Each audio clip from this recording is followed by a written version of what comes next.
শক্তিশালী mid range processor, gaming ও multitasking চালাতে সক্ষম। Display 6.7 inch display, full HD plus resolution, 120 hertz refresh rate, smooth scrolling. Camera rear 50 MP main, 8 MP ultra wide, 32 MP telephoto.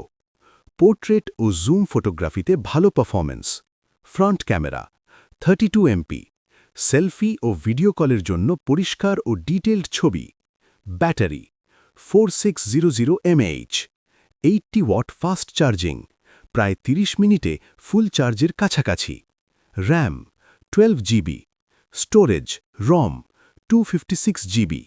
ভালো দিক: premium design, 120 hertz AMOLED display, 32 MP telephoto camera, পোর্ট্রেটের জন্য ভালো, 80 watt super fast charging, 12 GB RAM, heavy ইউজারদের জন্য ভালো।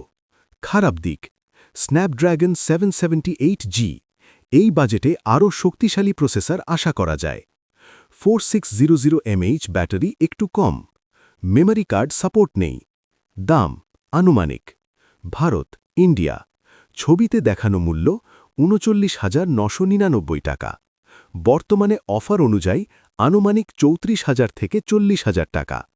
Bangladesh official ও unofficial মার্কেটে আনুমানিক ৪৮,০০০ থেকে ৫৫,০০০ টাকা। ডলার রেট ও ইম্পোর্ট অনুযায়ী পরিবর্তন হতে পারে। কাদের জন্য ভালো? যারা ভালো পোর্ট্রেট ক্যামেরা চান, প্রিমিয়াম লুক ও পাতলা ডিজাইন পছন্দ করেন, ফাস্ট চার্জিং গুরুত্বপূর্ণ।